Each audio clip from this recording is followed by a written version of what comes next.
Gereja Bedono itu antara Magelang dan Ambarawa atau antara Jogja dan Semarang. Sebelum Ambarawa 11 km terdapat gereja di kiri jalan, Gereja Rasul Santo Thomas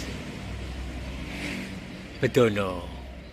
Itulah penampakannya. Depan itu adalah jalan besarnya Jogja Semarang. Dan kita akan melihat sekilas pastoran, tidak lengkap, tapi aku ingin menunjukkan sesuatu. Ini tentu saja markisa. Dan pastorannya adalah yang ada mobil itu. Kita masuk. Dan ini adalah jeruk. Tanah di sini sangat subur. Di kawasan Bedono dan Ambarawa ini jeruknya banyak banget. Dan kita mau menuju ke ruang tamu. Di sana ada sesuatu yang saya ingin pamerkan. Ini begini kan. Kita masuk ini denah paroki Santo Thomas Rasul. Kita akan naik, dan ketika Anda bertamu, saya akan menemui di ruang ini.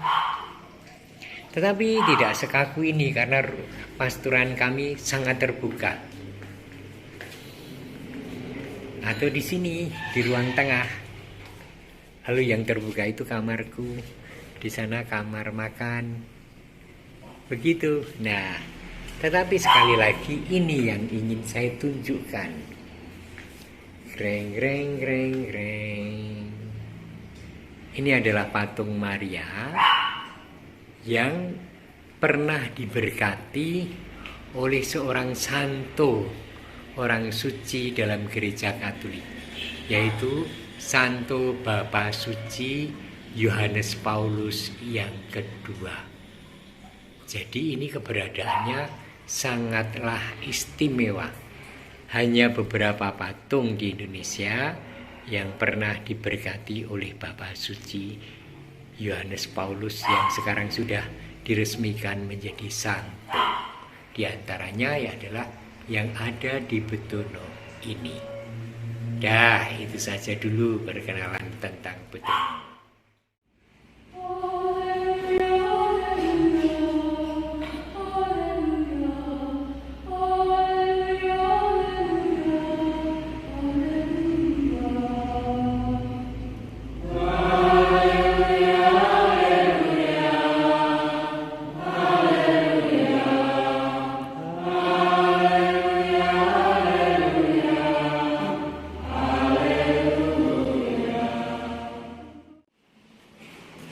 Saudari-saudara yang dikasihi oleh Tuhan, ketika kecil mungkin Anda sudah tidak mengingatnya, atau mungkin Anda mengingatnya umur 4, 5, 3 tahun.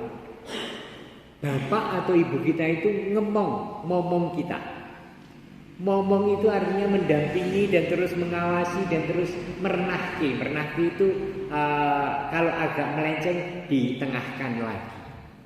Tanpa kemarahan, tanpa emosi, tetapi dengan penuh kesabaran merenahki. Kalau kita berbuat salah, misalnya ada pendeta sebelum kita ginikan lalu besok kita kena, mereka juga tidak marah, tapi langsung kasihan, lalu dibersihkan, dan kemudian kita dihibur bahwa ada anak atau sultan yang nakal, atau ada batu yang tajam, itu katanya nakal ya, sampai kamu terjatuh ya, gitu kan.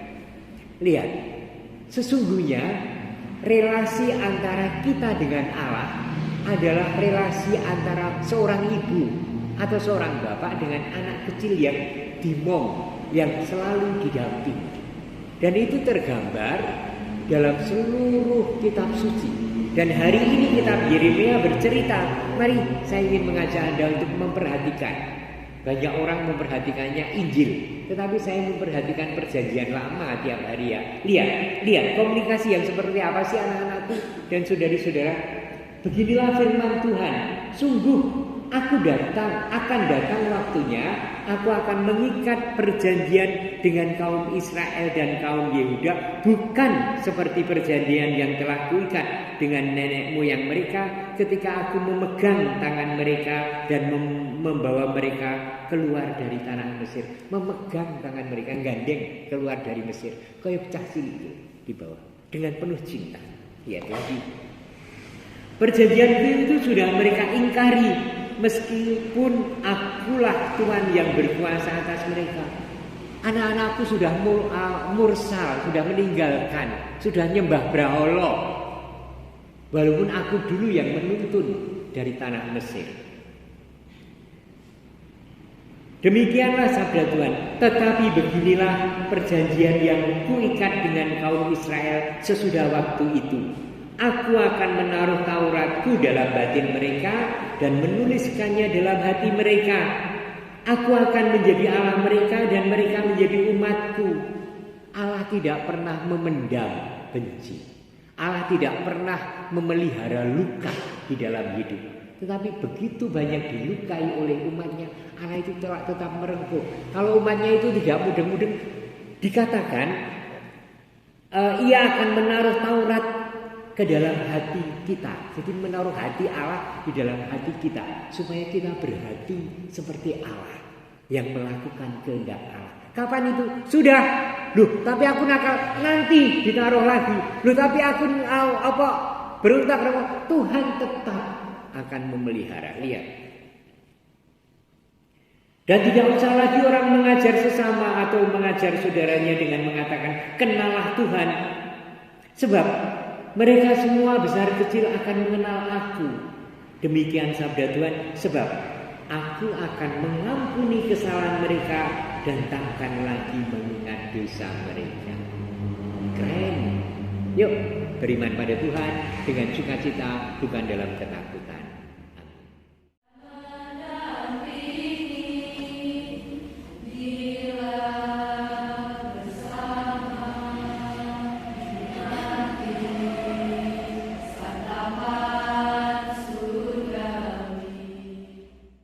Selesai misa, gereja menjadi sepi lagi.